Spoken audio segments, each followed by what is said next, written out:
அன்புள்ள முத்தமிழறிஞர் கலைஞர் அவர்களின் நூற்றாண்டு விழாவை ஒட்டி கழக மகளிரணியின் சார்பில் நடைபெற்ற கலைஞர் 100 வினாடி வினா மாபெரும் இறுதிப் போட்டி பரிசளிப்பு விழா நிகழ்ச்சியில கலந்து கொண்டு எனக்கு முன்னால் சிறப்புரையாற்றிருக்கக்கூடிய திராவிட முன்னேற்ற கழகத்தினுடைய துணை பொதுச் செயலாளர், நாடாளுமன்ற கழகத்தினுடைய குழு தலைவர் திருமதி கனிமொழி கருணாநிதி அவர்களே, கழகத்தினுடைய துணை பொதுச் செயலாளர் ஆர் ஆசா அவர்களே, விழாவிற்கு முன்னிலை வகித்துக் கொண்டிருக்கக்கூடிய மாண்புமிகு அமைச்சர் தங்கம் தென்னரசு அவர்களே, அமைச்சர் பெருமக்கள் கீதாஜீவன் அவர்களே, சேகர்பாபு அவர்களே, கயல்வெளி செல்வராஜ் அவர்களே,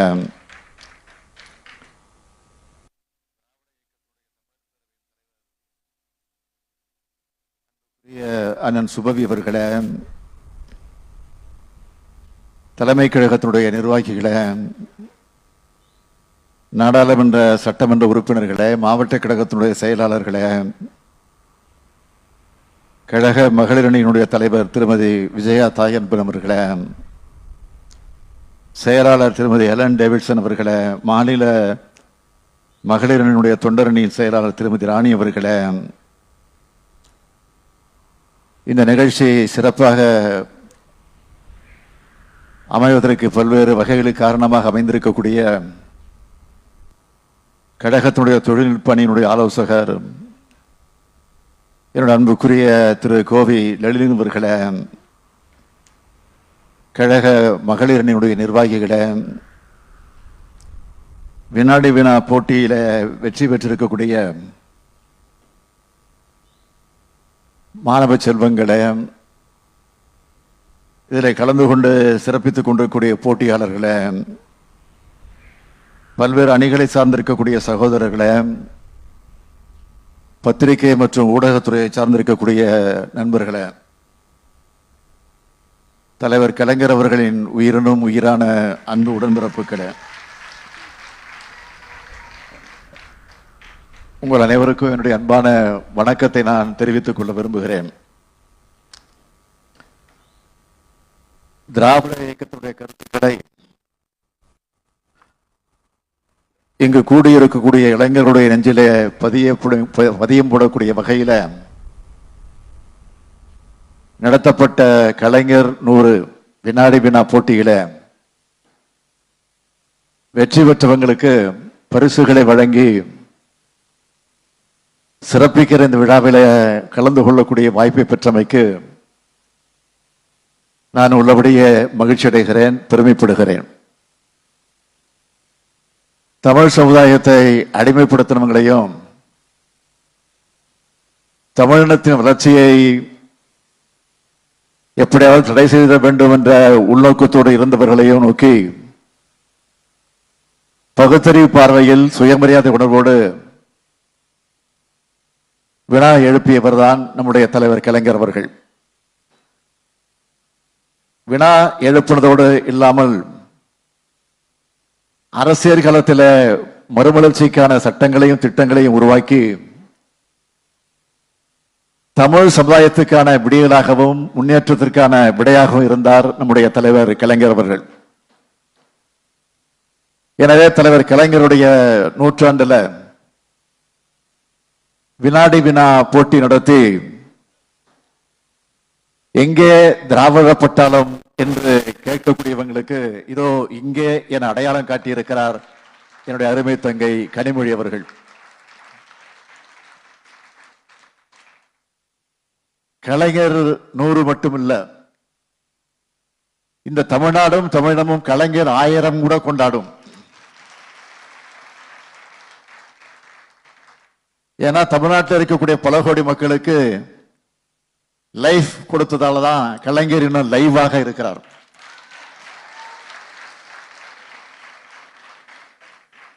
தலைவர் கலைஞருடைய வரிகள்ல சொல்லணும்னா, ஒரு மனிதனுடைய வாழ்க்கை அவனுடைய மரணத்திலிருந்து கணக்கிடப்படணும்னு சொல்வார். அப்படி நிறைந்த பிறகும் தமிழ் மண்களில் அந்த மனங்களில் வாழ்ந்து கொண்டிருக்க உடையவர் தான் நம்முடைய தலைவர் கலைஞர் அவர்கள். தலைவர் கலைஞர் அவர்கள் கட்சி எல்லைகளை கடந்து, அரசியல் எல்லைகளை கடந்து, அதையும் தாண்டி இன்னைக்கு தமிழ்நாட்டினுடைய தனிப்பெரும் தலைவரா, இந்தியாவுடைய அரசியல் அடையாளமா, நிர்வாகத்திறமையினுடைய இலக்கணமா, அனைவரும் ஒப்புக்கொள்ளக்கூடிய ஒரு ஆளுமையா உயர்ந்து நிற்கிறார். அதை வெளிக்காட்டக்கூடிய வகையில இந்த போட்டி மிக சிறப்பாக ஏற்பாடு செஞ்சிருக்கக்கூடிய நம்முடைய கழகத்தினுடைய துணை பொதுச் செயலாளர், நாடாளுமன்ற குழுவுடைய தலைவர், என்னுடைய அருமை தங்கை கனிமொழிக்கு என்னுடைய பாராட்டுக்கள். பாசத்தை பொழியும் போது கனிமொழியாகவும், தமிழ்நாட்டுடைய உரிமைகளை நிலைநாட்ட நாடாளுமன்றத்தில் பேசும்போது கர்ஜனை மொழியாகவும் இருக்கிறார் கனிமொழி அவர்கள். நீங்க எல்லாரும் கனிமொழி அவருடைய நாடாளுமன்ற பேச்சுக்களை பார்த்திருப்பீங்க, கேட்டிருப்பீங்க.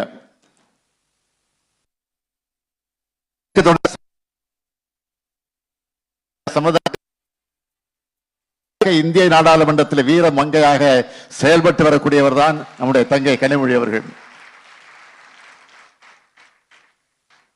மாண்புமிகு நிதியமைச்சர் தங்கம் தென்னரசு இந்த நிகழ்ச்சிக்கு பெரும் பங்கு அளித்திருக்கிறார். உண்மைதான், கனிமொழியே இங்க சொன்னார். நிதித்துறை அமைச்சர் காரணத்தால என்னவோ பெரும் பங்கு அவருக்கு எப்பவும் உண்டு. அதே போல இந்த நிகழ்ச்சியை சிறப்பாக இங்கே அருமையாக தொகுத்து வழங்கிய நம்முடைய அருமை சகோதரர் கோவை இளலின் அவர்களுக்கும் என்னுடைய மனமார்ந்த பாராட்டுக்கள், வாழ்த்துக்கள். இவ்வளவு பெரிய போட்டிய தமிழ்நாடு முழுக்க நடத்துறது சாதாரண செயல் இல்ல. எப்படி இந்த போட்டியை சிறப்பா நடத்துவீங்கன்னு தங்க கனிமொழியிட்ட நேற்று முன்தினம் கேட்டேன். அவருடைய பதில் என்னை மலைக்க வைத்தது. உங்ககிட்ட கேட்கப்பட்ட கேள்விகளை உருவாக்க 15 பேர் கொண்ட ஒரு குழு அமைச்சு,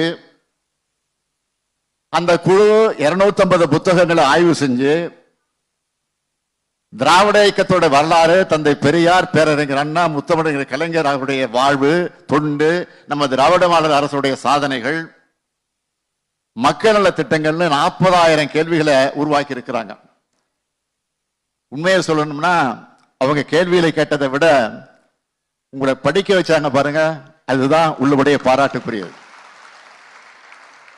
இதுதான் இந்த வினாடி வினாடியுடைய கலைஞர் 100 வினாடி வினாடிய போட்டியுடைய மிகப்பெரிய வெற்றி, மிகப்பெரிய சிறப்பு என்பதை நான் இங்கே தெரிவித்துக் கொள்ள விரும்புகிறேன். கடந்த செப்டம்பர் மாதம் தொடங்கி இப்ப நவம்பர்ல தான் இந்த போட்டியை நிறைவு செஞ்சிருக்கிறாங்க. சுமார் 14 மாத காலம் தமிழ்நாடு முழுக்க திராவிட இயக்கத்தோட வரலாறு இளம் தலைமுறையினருக்கு விதைக்கப்பட்டிருக்கு.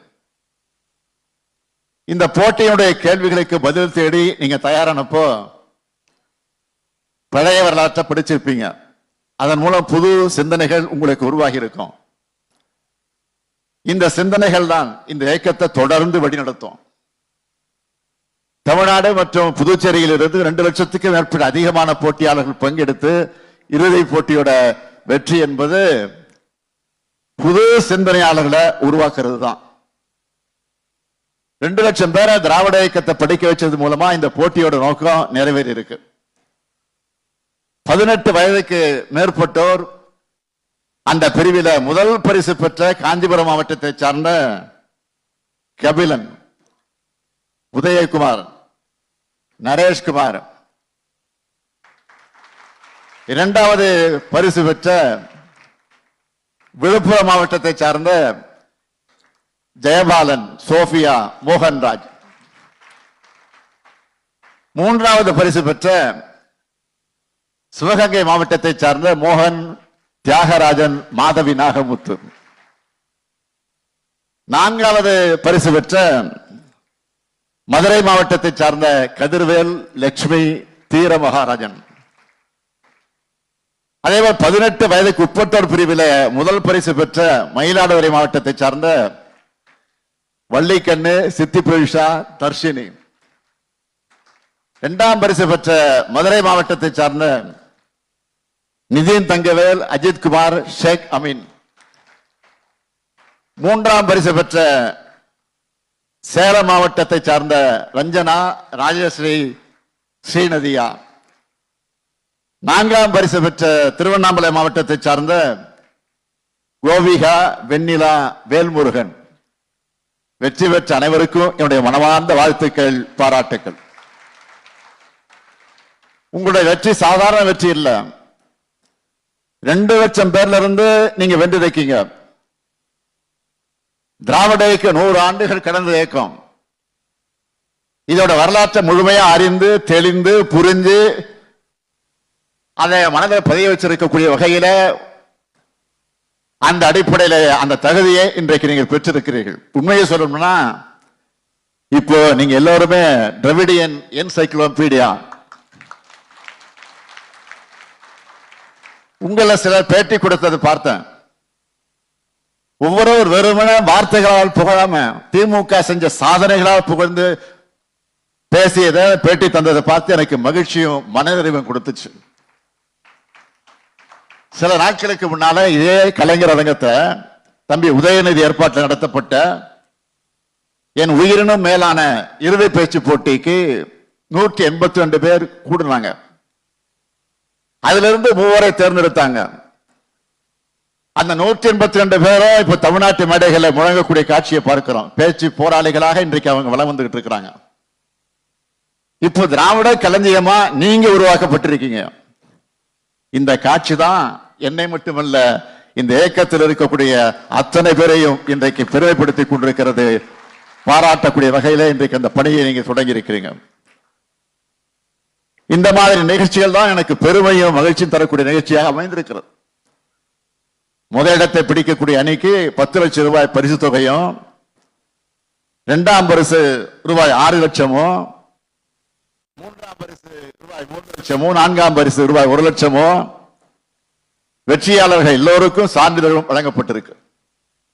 உங்களுக்கு நான் வைக்கிற வேண்டுகோள், உங்களைப் போலவே பலரையும் உருவாக்குற பணியை நீங்க செய்யணும். அதுதான் என்னுடைய வேண்டுகோள்.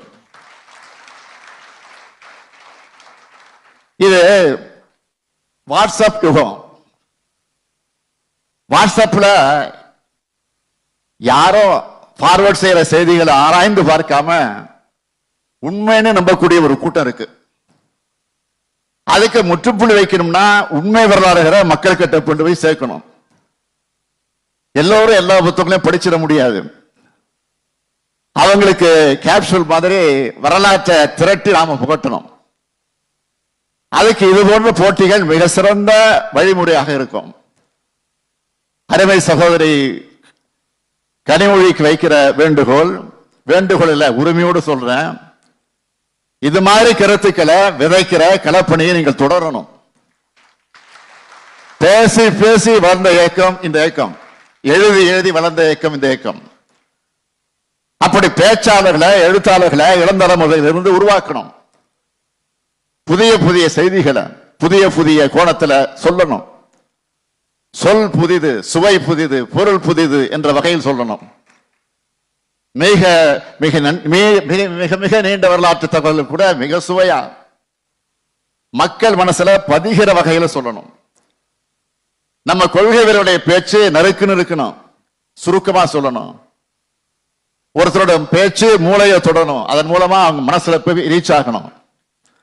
அப்படி நீங்க எல்லோரும் கருத்து சொல்லும் ஸ்டைலா உங்களை உருவாக்கிக்கணும். போட்டியில கலந்துகிட்ட நிறைய பேர் இங்க இருக்கீங்க. நான் இப்ப சில கேள்விகளை கேட்க போறேன்.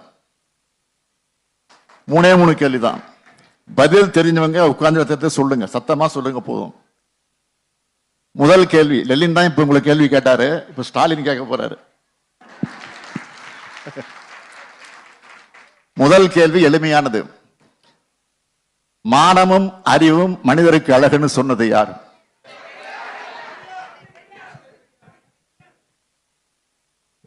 மகிழ்ச்சி மகிழ்ச்சி. 2வது கேள்வி, பேரறிஞர் அண்ணா அவர்கள் அறுவை சிகிச்சைக்கு முந்தைய நாள் டாக்டர் கிட்ட நான் படிக்கிற புத்தகத்தை நாளை படிச்சு முடிச்சிருவேன்.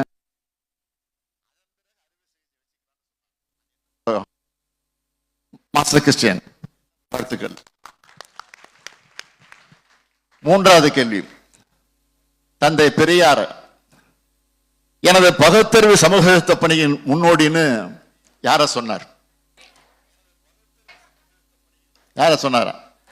தந்தை பெரியார் தன்னுடைய பகுத்தறிவு சமூக பணியுடைய முன்னோடின்னு யார அவர் சொன்னார்? எல்லாம் அவரே சொல்றாரு. அயோத்திதாசர் பண்டிதர். மகிழ்ச்சி, நன்றி. எனவே இது சாதாரண கேள்விகள் தான். ஆக இது போன்ற அந்த அறிவை வளர்த்துக் கொள்ளக்கூடிய வகையில தியாக வரலாற்றை, நம்முடைய இயக்கத்தினுடைய வரலாற்றை மற்றவர்கள் தெரிந்து கொள்ளக்கூடிய வகையில உங்களுடைய பணி அமைந்திட வேண்டும். அதற்கு இது போன்ற வினாடி வினா நிகழ்ச்சிகள் நிச்சயமாக பயன்படும் என்று அதை மாத்திர இந்த நேரத்தில் தெரிவித்து, இதை இவ்வளவு சிறப்பாக ஏற்பாடு செய்து நடத்தி காட்டி அதில் வெற்றி கண்டிருக்கக்கூடிய நம்முடைய தங்கை கனிமொழி அவர்களுக்கும், அவருக்கு துணை நின்ற மகளிர் அணிக்கும் எல்லோருக்கும் மீண்டும் மீண்டும் தலைமை கழகத்தின் சார்பில் என்னுடைய இதயபூர்வமான நன்றியை தெரிவித்து விடைபெறுகிறேன். நன்றி, வணக்கம்.